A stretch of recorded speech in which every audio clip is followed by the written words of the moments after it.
Christmas से 23 दिन पहले ये बच्चा गायब हो जाता है। अभी तक पुलिस को इसे ढूंढते हुए 23 दिन हो चुके थे और इसकी माँ का रोकर बहुत ही बुरा हाल हो चुका था। और ये जब मिला तो क्या ये बच्चा जिंदा था या मर चुका था? आइए जानते हैं इस बच्चे की दर्दनाक स्टोरी को।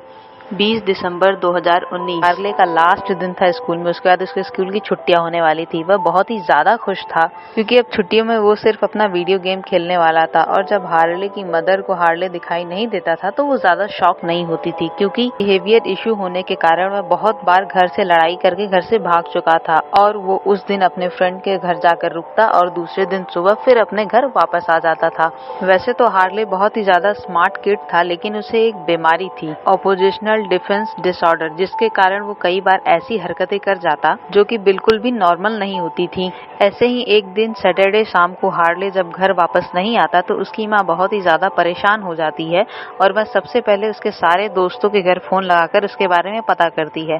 सैटरडे रात तक वो सभी वेट करते हैं और जब हार्ले घर वापस नहीं आता तो वो पुलिस में रिपोर्ट लिखा देते हैं। अभी तक हार्ले को गायब हुए कई घंटे हो चुके थे और रिपोर्ट लिखवाते दौरान उसकी मदर बताती है कि इस बार फोन टूटने की वजह से उन दोनों के बीच झगड़ा हुआ और हार्ले कहीं चला गया। और ये क्रिसमस वाला दिन था तो पुलिस का ज्यादातर स्टाफ छुट्टियों पर गया हुआ था। फिर भी पुलिस अपना काम करना शुरू करती है और इन्वेस्टिगेशन करती है उन सभी लोगों से जिसने हार्ले को थर्सडे और फ्राइडे के दिन देखा हो। और बात करने पर पता चलता है कि जब वो फ्राइडे मॉर्निंग अपने घर से निकला उसके बाद किसी ने भी उससे बात नहीं की थी। और कई हफ्तों तक इन्वेस्टिगेशन करने के बाद भी अभी तक पूरी पुलिस की टीम उस बच्चे के बारे में कोई भी क्लू नहीं ढूंढ पाई थी। बाद में जब सीसीटीवी कैमरास चेक किए गए तो उसमें हार्ले की एक छोटी सी झलक दिखाई दी जिस समय वह अपना घर छोड़ रहा था। उसमें दिखाई देता है कि हार्ले ने एक मैरून कलर की जैकेट पहनी हुई थी और नीचे एक ग्रे कलर की स्वेट पैंट भी पहनी हुई थी जिसमें वो बिल्कुल नॉर्मल बच्चा दिख रहा था, जैसे कि कोई बच्चा सुबह सुबह स्कूल के लिए जा रहा हो। जब कई दिनों तक ढूंढने के बाद हार्ले नहीं मिला तो आसपास ये बातें बनने लगी कि इस बार ये बच्चा शायद सचमुच में भाग चुका है या किसी ने इसे किडनैप कर लिया हो। और इसके साथ कई और बातें भी होने लगी कि शायद इसके माँ बाप ने ही इसे कहीं गायब कर दिया है। सारे शहर में ये सारी बातें चल रही थी, लेकिन अभी तक एक भी हार्ड प्रूफ नहीं था कि कौन सी बात सच है। अभी तक 3 हफ्ते बीत चुके थे और बच्चे के बारे में कुछ भी नहीं पता चला था, तो वो सभी फिर से एक बार शुरू से इन्वेस्टिगेट करना शुरू करते हैं। चीफ हेकमैन और एफबीआई के कुछ ऑफिसर हार्ले के घर से ही उसके इन्वेस्टिगेशन करना शुरू करते हैं जहां पर लास्ट टाइम हार्ले दिखाई दिया था। और इस टाइम सीबीआई का एक बहुत बड़ा ऑफिसर लॉरी वो इस बार हार्ले के आसपास के घरों को चेक करना चाहता था। उसमें से एक ऐसा भी घर था जो काफी टाइम से बंद पड़ा था। तो पूरी पुलिस टीम इस बंद पड़े घर के आसपास बहुत ज्यादा चेक करती है, विंडो से भी देखने की कोशिश करती है। डोर बाहर से लॉक था, कुछ भी अलग दिखाई नहीं पड़ रहा था, लेकिन फिर भी सीबीआई ऑफिसर को तसल्ली नहीं होती और इस घर के ऑनर से की लेकर इस घर में तलाश करते हैं। रेनोवेशन की वजह से यह घर काफी दिनों से बंद पड़ा था, जिस वजह से सारे घर में धूल जमी पड़ी थी और बच्चे के किसी भी जगह पर या फ्लोर पर हाथ पैर के कोई भी निशान नहीं थे। रूम के चेकिंग के दौरान उन्हें एक ऐसी चीज मिलती है जिससे सारे लोग हैरान हो जाते हैं, वही मैरून कलर की जैकेट जिसे हार्ले ने पहन रखा था, जो कि सीसीटीवी कैमरे में दिखाई पड़ रहा था। अब हो सकता है कि यहाँ पर इस बच्चे ने कुछ टाइम बिताया हो या किसी ने उसे बांध कर रखा हो। ये कंफर्म होने के बाद कि ये जैकेट हार्ले की है, इस पूरी जगह को सील कर दिया जाता है और इन्वेस्टिगेशन और भी बड़े लेवल पर होने लगती है। और उसी समय चमत्कार ये होता है कि उन्हें उस बच्चे की टी शर्ट और चश्मा भी वहीं पर मिल जाता है। लेकिन सबसे बड़ा सवाल ये था कि सारा डोर बंद होने के बाद भी ये बच्चा इस घर में आया कैसे।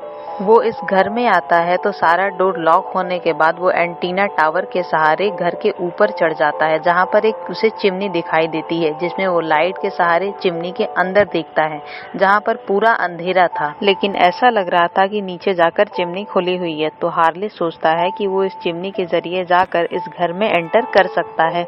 इस टाइम पर हार्ले की एज 14 साल की थी, जिसमें उसका हाइट 4 फुट 9 इंच और उसका वेट लगभग 45 केजी था। और इस चिमनी की ओपनिंग 13 बाई लंबाई 9 इंच की थी। तो बच्चा पहले अपना पैर अंदर डालता है और स्टैंडिंग पोजीशन में पूरे चिमनी को पार करने की कोशिश करता है और नीचे चिमनी से बाहर निकलने के लिए उसे पूरा 15 फीट का रास्ता क्रॉस करना था। ईंटों से बनी होने के कारण ये चिमनी पूरे के पूरे एकदम स्ट्रेट नीचे की तरफ थी, जिसके कारण ये बच्चा जब नीचे कूदता है तो उसका जैकेट ऊपर घसक कर उसके फेस पर आ जाता है। और जिस टाइम हार्ले नीचे पहुंचता है तभी उसे अपनी जिंदगी की सबसे शॉकिंग चीज पता चलती है कि नीचे जाकर ये चिमनी खुलती ही नहीं, इसकी कोई भी ओपनिंग नहीं है क्योंकि नीचे कोई फायर प्लेस थी ही नहीं। तो ये चिमनी बनाई गई थी फायर वाटर मशीन का धुआं बाहर निकालने के लिए। अब वापस जाने का एक ही रास्ता था कि वह वापस 15 फीट ऊपर जाए, जो कि बिल्कुल इम्पॉसिबल था। जगह कम होने के बावजूद भी हार्ले किसी तरह अपने जैकेट को सर के ऊपर से निकालता है, जहाँ पर उसे ठीक अपने सर के ऊपर 2 वेंट दिखाई देते हैं, जिसके जरिए वो अपने जैकेट को बाहर फेंकता है ताकि चिमनी के अंदर उसे सांस लेने के लिए थोड़ी जगह मिल जाए। और वो शायद ऊपर जाने का बहुत ट्राई भी करता है, लेकिन फिसलन होने के कारण वह ऊपर भी नहीं जा पाता और अपने पैर के जरिए अपने शूज और स्वेट पैंट को भी उतार देता है। और ये सारी चीजें वो कुछ ही मिनटों में करता है जब से कि वो चिमनी में घुसा था। और वो बहुत ज्यादा हाथ पैर भी मारता है, जिसके कारण उसके बॉडी में ऑक्सीजन लेवल कम हो रहा था और चिमनी के अंदर पूरी जगह न होने के कारण वह अपने चेस्ट को भी ठीक से नहीं फुला पा रहा था। और अभी तक कोई भी नहीं जानता कि हार्ले उस चिमनी में कितने दिनों तक जिंदा रहा, क्योंकि उसे मिसिंग हुए अब तक पूरे 23 दिन हो चुके थे। और बाद में रिपोर्ट में ये सामने आया कि हार्ले उसी दिन मर चुका था जिस दिन वह उस चिमनी में कूदा था। कोई नहीं जानता कि हार्ले 10 मिनट के लिए जिंदा रहा या 10 घंटे के लिए। और ये सुनना उसकी फैमिली और रिलेटिव्स के लिए बहुत ही बुरा था। जब इन्वेस्टिगेशन चल रही थी तो एक रूम में हार्ले की जैकेट और स्वेट पैंट दिखाई दिए और दूसरी तरफ दूसरे साइड वेंट के रूम के नीचे उधर उसके ग्लासेस भी मिले,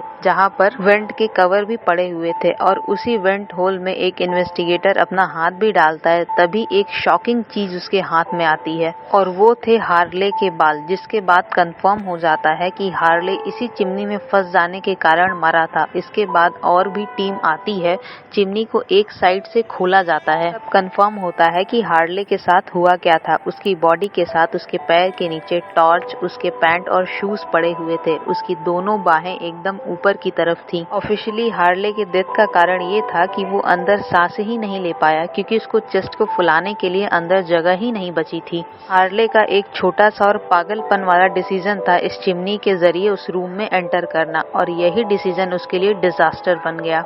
अब यहीं पर आपसे एक सवाल है कि अगर आपने जैसे किसी बच्चे को देखा होता तो आप क्या करते। और ऐसे ही एक लेडी डाइवर समुद्र की केव में खो जाती है और 2 घंटे बाद मिलती है, और यह तो इससे भी ज्यादा खतरनाक था। इस वीडियो का लिंक आपको डिस्क्रिप्शन में दिया हुआ है, जरूर देखें। और हार्ले की वीडियो आपको कैसी लगी कमेंट बॉक्स में जरूर बताएं। चैनल को सब्सक्राइब करें। मिलते हैं नेक्स्ट वीडियो में।